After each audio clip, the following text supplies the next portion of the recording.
Hello and welcome to the latest Crafty Snipers Airsoft videos. It's been a while, but I'm back doing another blog video for you guys. Now, to jump straight into what today's about. Today's blog video is about my favouriteest, most awesomest, fantasticest sniper rifle.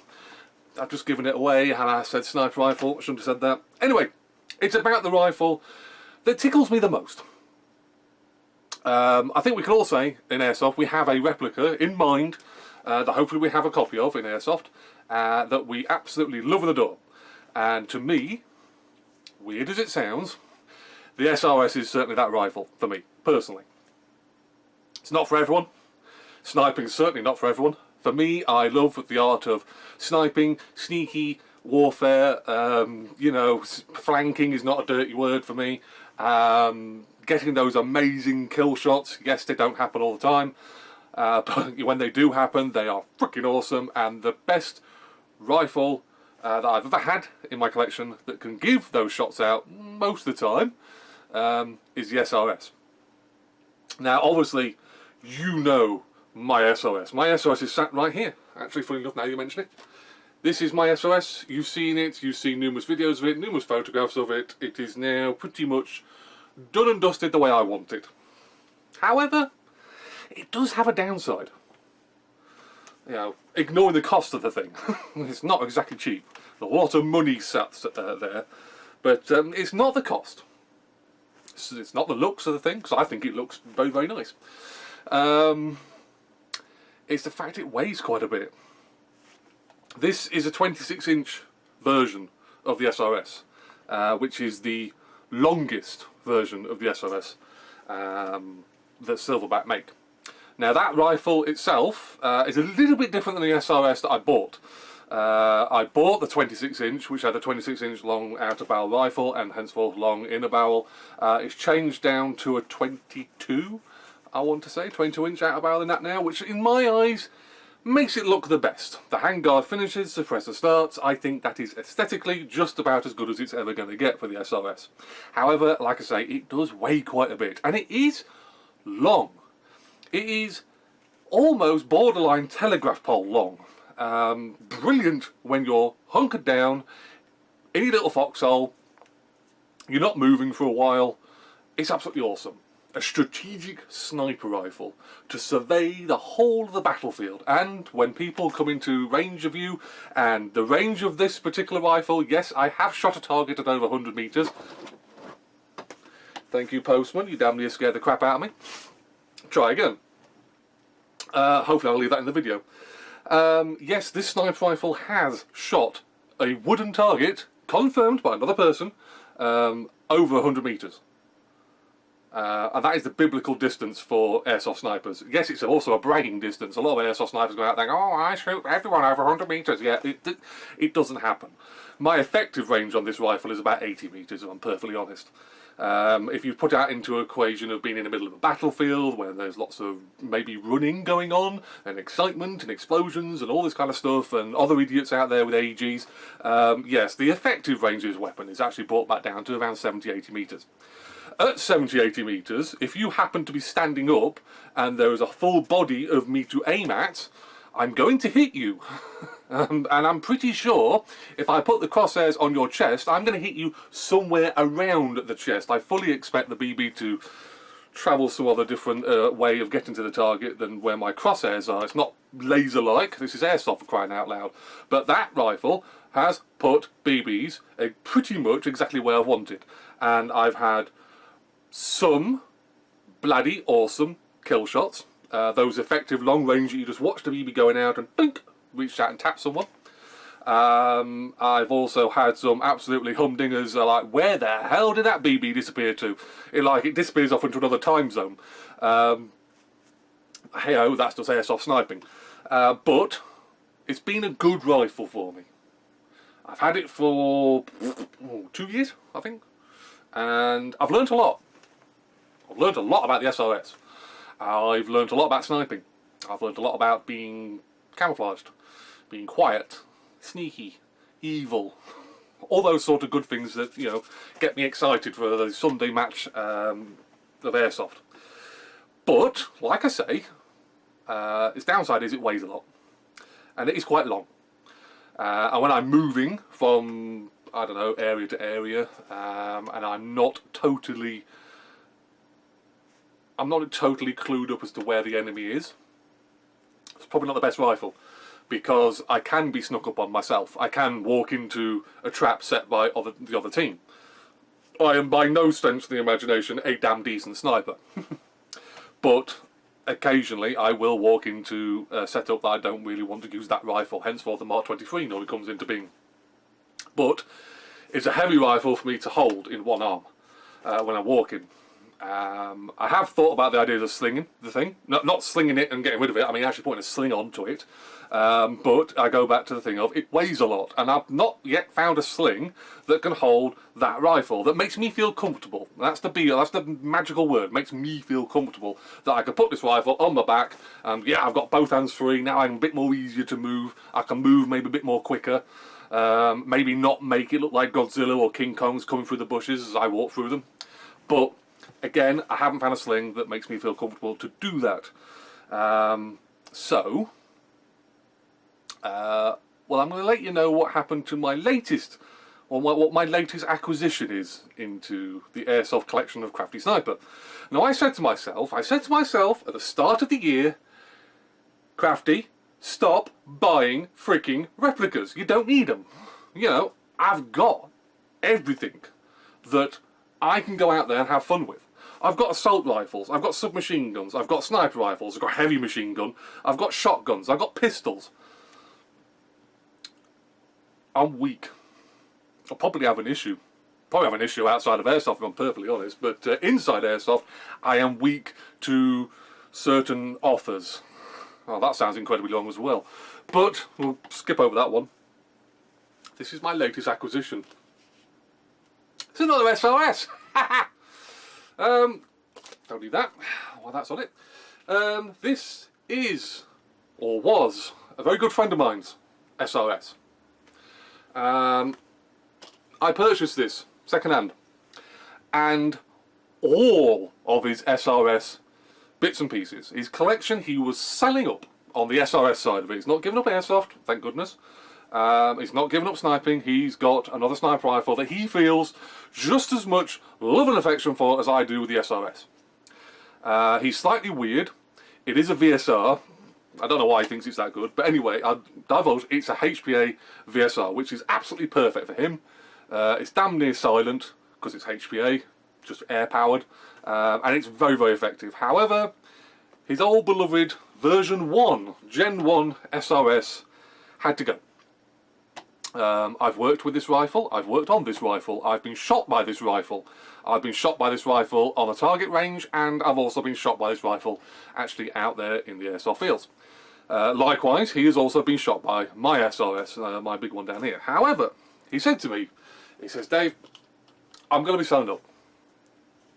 And he made me an offer. I'm not going to tell you what the offer was, but, like I say, he sold everything, all his SOS bits, and I just went, yeah, I'm going to buy it. Weak. I'm weak. So I've ended up with not only this, but amongst many other options, many other parts of this package, I've ended up with another edgy system, full edgy system. I've ended up with, well, 7 or 8 springs, 3 or 4 hop chambers, or fast hops. I've ended up with, I don't know, 3, 4, maybe 5 barrels. I can't remember exactly how many. I've ended up with bits and pieces that will keep both SRSs going for, well, the next 10 years.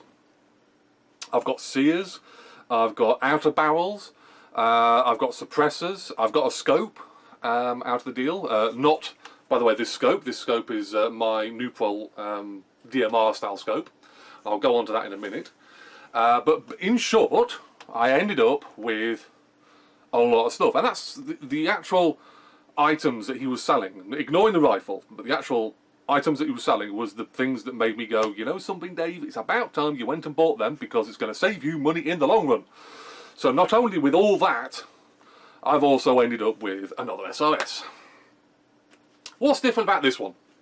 Well, you may notice something. First of all, it's camouflaged. It's got furry tape on it. I don't know what the tape is on this. It's had this tape on this rifle for years, and it's extremely comfortable, extremely furry. It's camouflaged. You can just notice on the suppressor here, it's got a woodland-esque camouflage. It is, like I say, a Gen 1 SRS. Mine is a Gen 2 SRS. Difference between the 1s and the 2s, little tiny little individual bits inside. Nothing on the exterior should be any different between the two SRSs. However, I do know that this particular SRS has been upgraded to have the parts that the Gen 2 has inside it, plus a few other little teeny weeny things. It's got, for instance, and I can't unfortunately show you this, but it's got the metal feeding tube in here, upgraded, which I do believe in my parts box for this SRS, for my original one, when I decided to do it. Unfortunately, downside of this one, you have to strip the entire body, and when I strip it, I mean you have to originally take the two sides of the bodywork, the low receiver here, apart to mount this little teeny weeny part about that big. So I'm not going to do that unless my rifle really needs it. But this rifle's got it. It also has, you can tell on this, a carbon fibre outer barrel. My outer barrels are the original silverback barrels. They kind of weigh quite a bit. The 26-inch version weighs quite a lot. In fact, it weighs a hell of a lot compared to this version. This is I do believe, the 22-inch carbon fibre outer barrel. Now, I've taken this out because I didn't quite believe that it would make that much of a difference. You know, it's a carbon fibre outer barrel, and there's a lot of other parts on the rifle that weigh quite a bit. So I took this outer barrel out, and I took hold of my 22-inch outer barrel, and I've got to vary the weights on them. Yep, it makes a difference. A bit expensive, £60–80 I do believe, in the UK. But yes, the carbon fibre outer barrel really does make a difference. Suppressor-wise on this thing, we've got a teeny-weeny little suppressor. I have no idea what version this is. I don't think it's a silverback suppressor. I could be wrong, but it's a teeny-weeny one. And yeah, it muffles it a little bit. Obviously, we all know airsoft sniper rifles, the sound comes from the action, which unfortunately is right next to your ears because this is a bullpup design sniper rifle. Now, obviously, both these sniper rifles are going to sit restricted to the same limitations as every other sniper rifle. 500 feet per second on a .2. 2.32 joules, I do believe, is the limit. So why would I want to have a second SRS if it's going to do exactly the same as what that one is? They're both going to shoot exactly the same amount of range, in theory. They're both going to be just as accurate, in theory. They're exactly the same.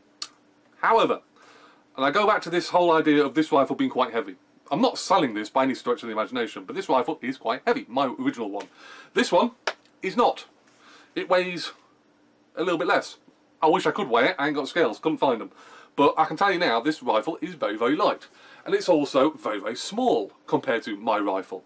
And it's very much easier to move around. It's no longer... In all fairness, I think my Scar H, my TM Scar H, is actually longer than this thing. So this rifle sits in a different class in my mind. And in my mind, I think it sits in the Scout Sniper role. And you may think I'm cracking up, and I probably am. I probably had too many beers last night when I came up with this idea. My normal sniper rifle, this one down here, this is what I call the strategic sniper rifle. I can operate, in theory, on my own with that sniper rifle. Now, if I operate on my own as a lone wolf sniper, I have an issue. Can't see what's behind me. No matter what I do, I cannot see what's behind me. Haven't got eyes in the back of my head. Now, if I operate as a two-man sniper team, again, I can start to work well with that other sniper. I work very well with the original owner of this sniper rifle. We've mullered quite a few people. But if I was with the team that I am a member of, Team Zoidwolf, and I have a weapon system that is accurate, able to send BBs, 0.48 gram BBs out past 60 odd metres, past 70 odd metres, and I can still be fast enough and manoeuvrable enough to stick with them when they decide to make a run towards an enemy team, I suddenly become a squad sniper. Scout sniper, whatever you like to call it, but I am now with the troops. I am with my own team. My own team, dare I say, that I trust. To possibly not shoot me in the back. I don't know, things happen. But now I can put accurate fire down with their very accurate fire. I can hit further ranges than them, obviously. But the weapons that they're using, the ranges that they can get, is a good 40-50 metres. Probably, you know, about that, fairly accurate, probably stretching a little bit with some of the AGs, but I can hit 60-70 metres and I'm still with them. So I'm thinking this is my, pardon the American pun, low drag, silly bloody acronym there, but low drag system where I can move fast, I can move with the team, and I can give them accurate long range fire when they need it. You know, and when they're putting the enemy's heads down, I can ping their heads, because this thing, as we all know, SRSs are extremely accurate. So that's why I think this particular rifle is a little bit different than my rifle, my original one. So when it came to scoping this rifle, putting a scope on it, I kind of thought, why would I even want to? You know, if I don't have a scope on this rifle, it's even lighter. It's even easier to move with. I haven't got a scope digging me in the back or wherever it is I hold this thing. My sniper scope on my normal sniper rifle here is a 3B9B50. It's a big mother humping scope. You can see the hairs on the balls, on the fly, from about, you know, 50-60 metres. You know, effectively I can see a long range with this scope. I can see far more range than I can ever hit with the sniper rifle. It's a great scope for scoping out possible enemy positions. That's what a sniper does. Sniper's not always there to kill the enemy, he's also there to gather information. He can gather a lot of information through a very damn good scope. This scope on it here is my new Prol, and I can't remember, it's a 1.25. It's a DMR scope, it's not going to outrange my strategic sniper scope there, my bigger scope. And I think it fits very comfortably on my Scout Sniper SRS. So that's what I've got in mind. I've tested this rifle, it fires brilliantly. I have, like I say, enough bits and pieces to alter various different things, there are various different setups along the way. I have got the brand spanking new TNT Terminator hop chamber for this rifle, it came with it. It's been used once or twice on a range, it's never been used accurately on an actual game day. Downside is the damn thing don't work properly. So anyone that knows SRSs and knows the Terminator chamber, just get in touch with me, because it's driving me round the bend anyway. At the moment I am running the edgy dual bore barrel with a fast top in there. Can't remember what chamber's in it, what booking's inside it.